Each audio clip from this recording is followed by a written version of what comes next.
Welcome back, folks. This is teaching number 7 of 8 for the month of November 2016 in the ICT mentorship. We're going to be teaching trendline phantoms or false trend lines. And the first is going to be diagonal trendline support. The priming is done by way of seeing the market begin to make higher highs and higher lows. The market appears to have an imaginary diagonal line it seems to repel price higher from. Retail traders will extend these imaginary lines into the future and attribute support theories to it. When price hits the extended imaginary diagonal line connecting higher lows, retail traders buy it then. Conversely, diagonal trendline resistance. This is primed in the thought processes of retail traders by seeing the market begin to make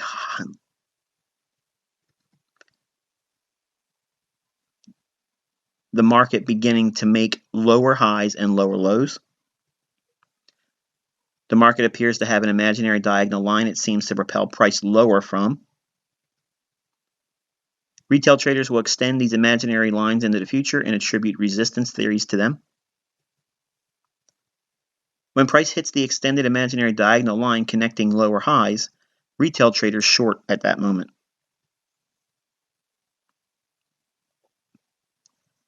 Okay, trend line theory. Now, it's my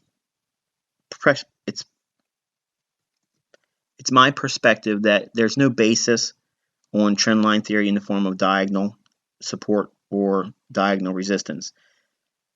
And I believe it's just basically an opinion. There's no statistical edge that I've been able to build with use of diagonal support or resistance in the form of trend lines.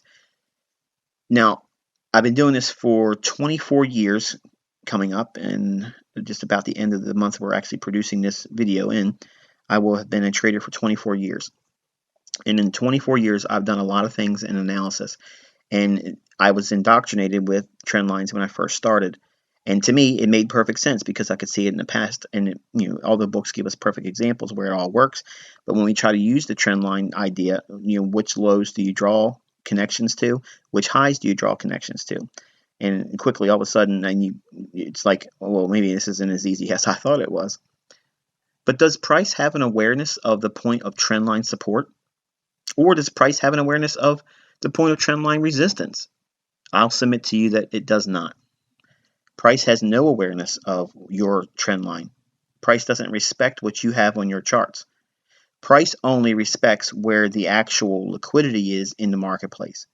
And because they can't see you because you're too small, the marketplace sees where the large pools of liquidity are. That means in buying interest and selling interest that's already in the marketplace in the form of protective sell stops, protective buy stops, or new buy stops for long entries or new sell stops for selling entries.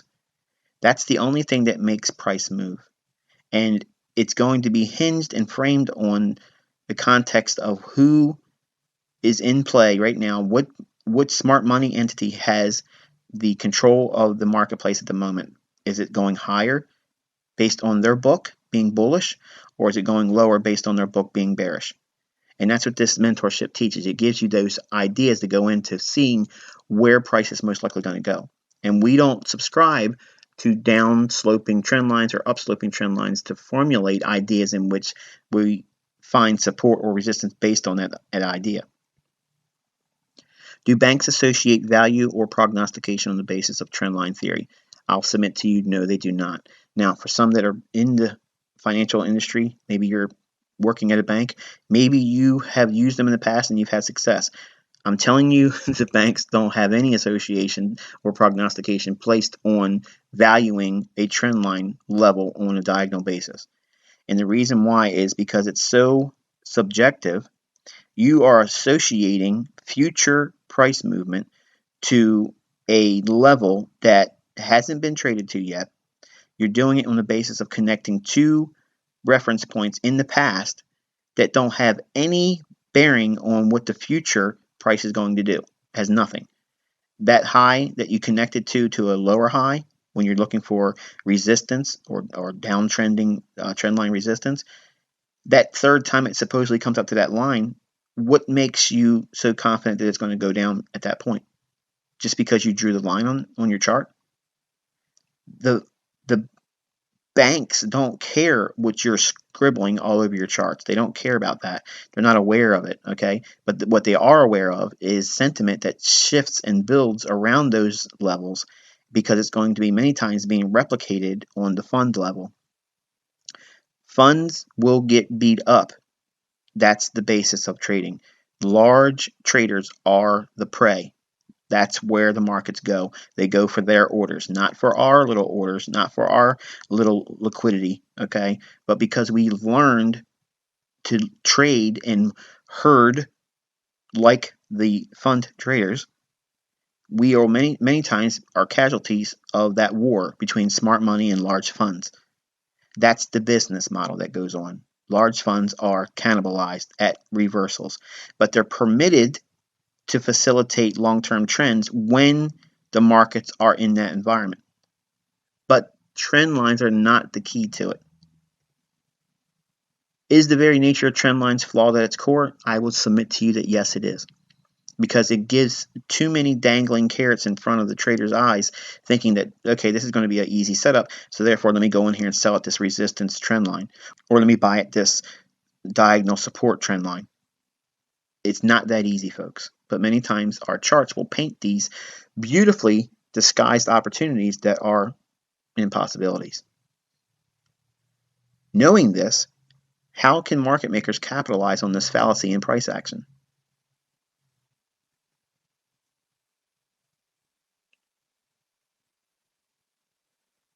Retail bullish trendline support.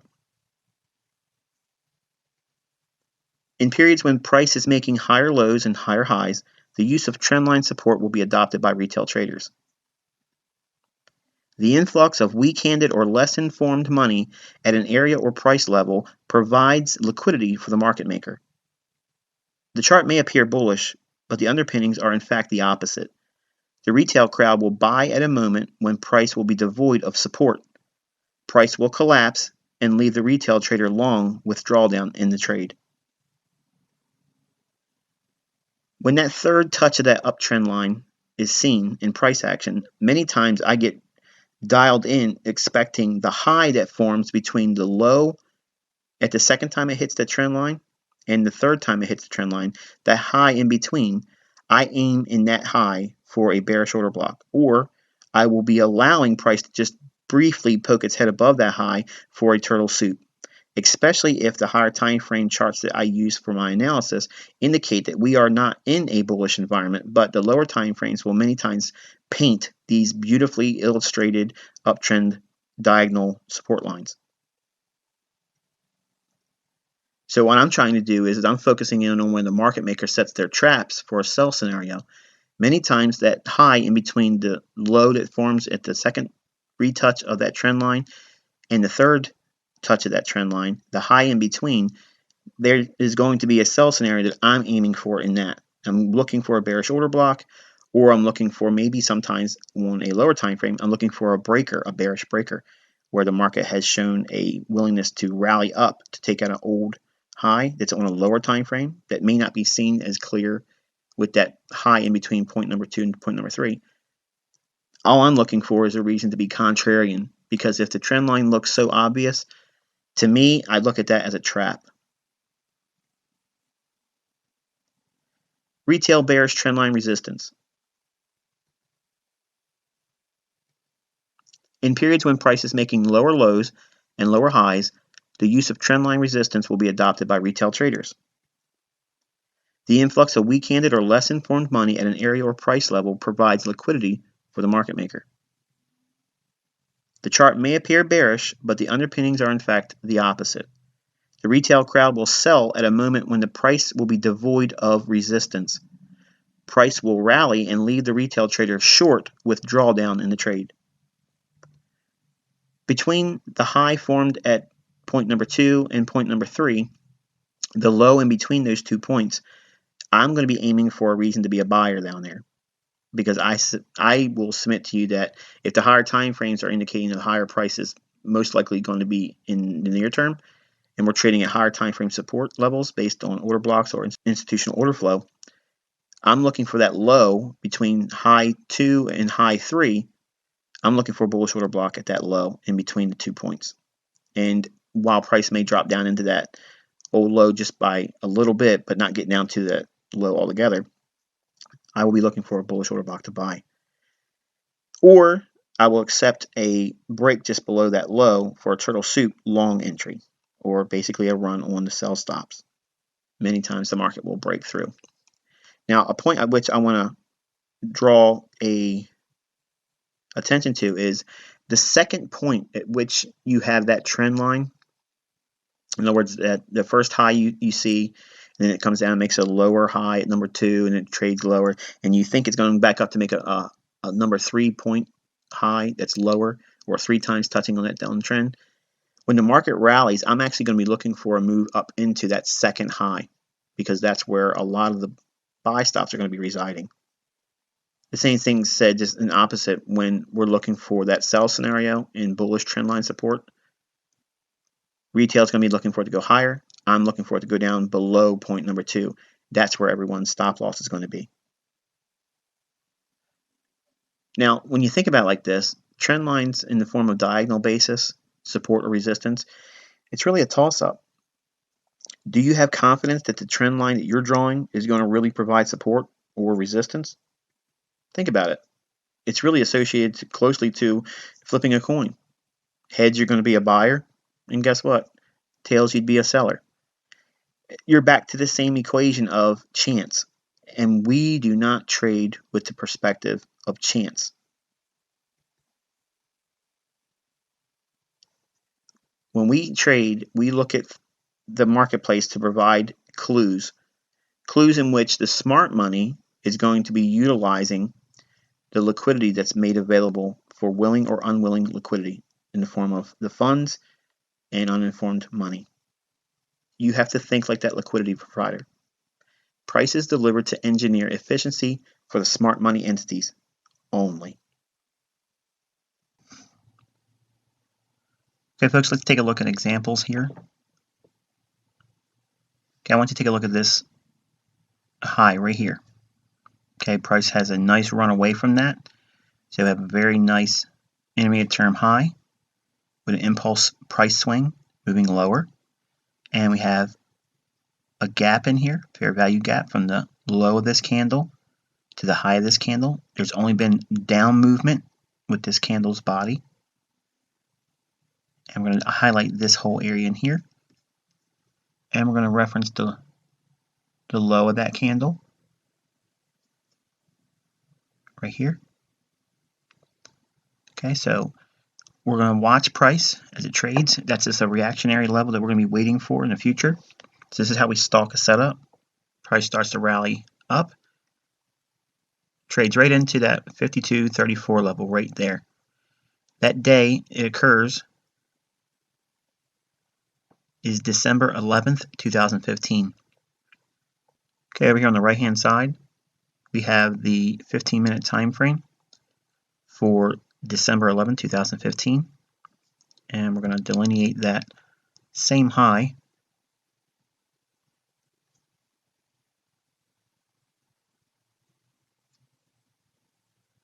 at 52.34.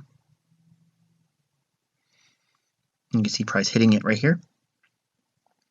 And I want you to look at how this low connected to this low here, projected out, eventually has another third time hitting it. Okay, so trendline followers would see that as a potential continuation to go higher, finding some support here, 1, 2, 3, maybe a run up higher. Problem is we have a daily institutional reference point over here, and we're in that area over here. In this whole shaded area, we've closed that in. So we would be looking for the next area of liquidity in down here. So we could look at this range from this down candle's high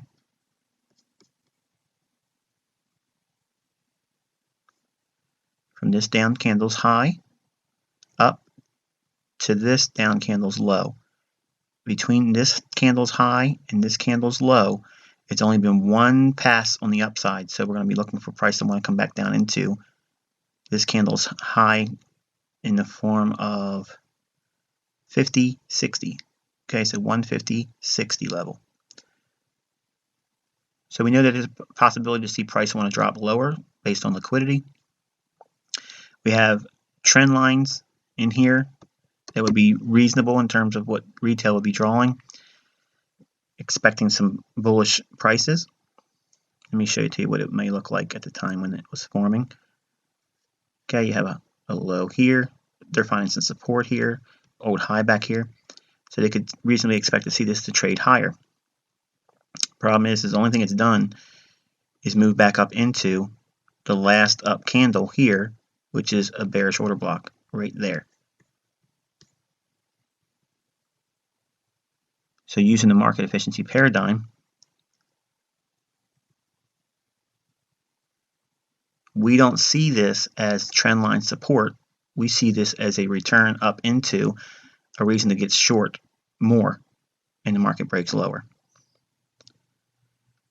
Market trades down into a low right here, which we'll look at when we zoom out in a couple minutes. But we have a low here. We have another low here, projecting that low out in time. Okay, we can see price coming down to that third time. Does it make a bullish scenario? No, it's only going up to the last up candles, midway point, or mean threshold. So let's take a look at what that is. Okay, right in here, equilibrium, trading right at that reference point. We're going to be looking for price to come down and close in this void. This candle's low here, and this candle's high. So in here has a liquidity void.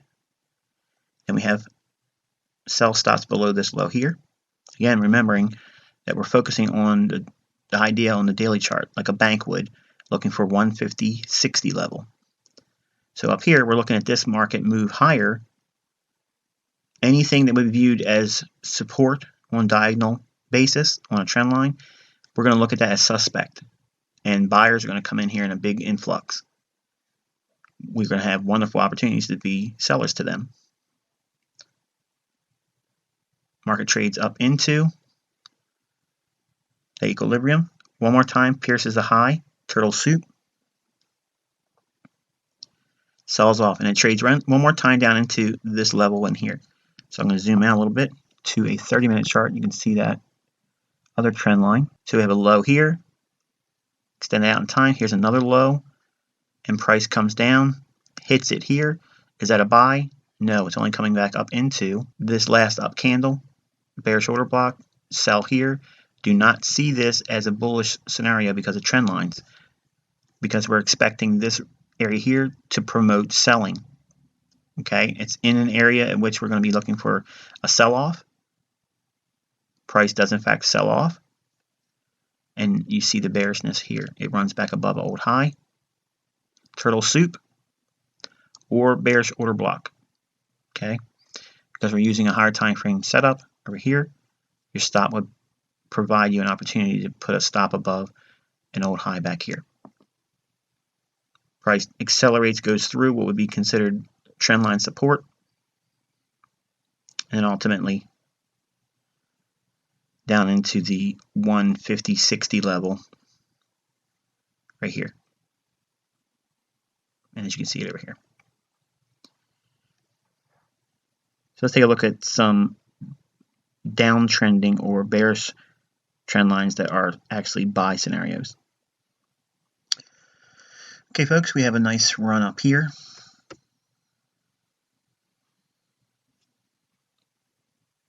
Two down candles right before the up move.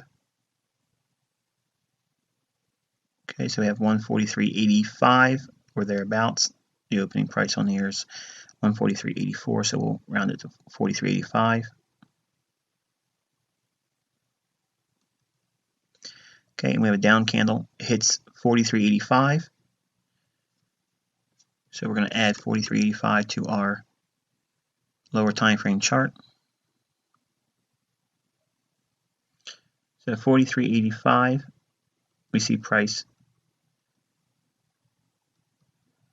trading down into it here, hitting it one more time.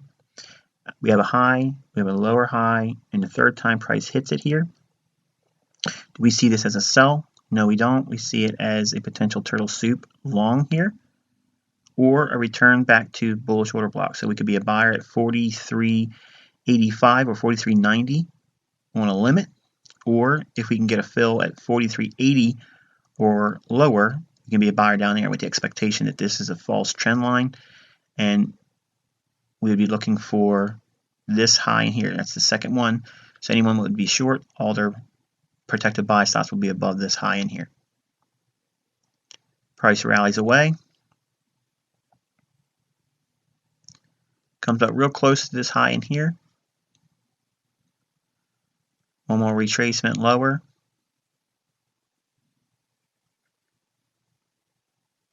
Back down into the last two down candles here as a buying opportunity. Again, up here is where we'd be expecting to see the buy stops be tagged. You can see that happening here. Buy stops hit right there.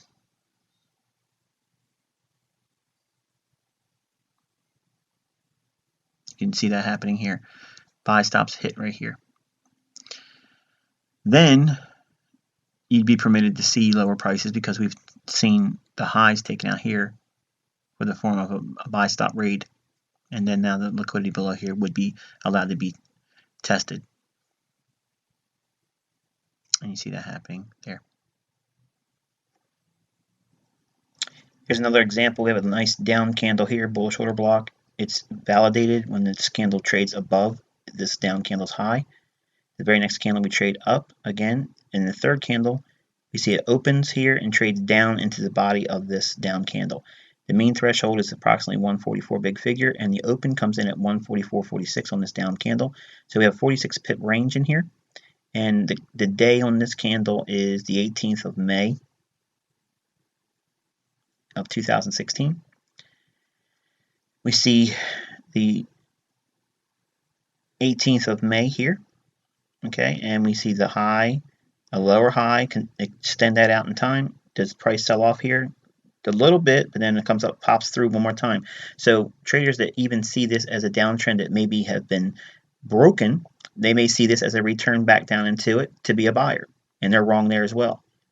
Also, you may see a classic chart pattern here that we haven't spoke about, but we're going to talk about it in this mentorship as well. Classic chart pattern, triangle, and false breakout here. They would have been wrong even trading with that, and exploding up into the 146 big figure. Now the reason why 146 big figure is it's the last up candle in the daily chart, and it closed in all these down candles, so institutional order flow is going to see price come up and close all that in. So it's only been delivered on the downside, all down candles. Price has to be efficiently balanced by offering on the buy side. After it's been sold off and been offered on the sell side, price to be efficiently delivered has to be offered on the buy side. So we see that rally back up into that 146 big figure, and that's why it quickly ran up into that level here. But breaking this idea of these supposed trend lines, that's not the key to it, guys. But we can see when the trades are seeing these retail fingerprints all over it, probabilities really shift in our favor when we're doing the opposite of it. And we can also justify it with institutional order flow and institutional reference points on the daily chart, just like a bank would. So hopefully you enjoyed this teaching. Go back through all your charts, look at some of the moves that's taken place, and go down to lower time frames, and you actually see how these trend lines are really there as phantoms, and retail chases them. And when they think they see them, they're really not there, and they end up giving up the ghost and their profits.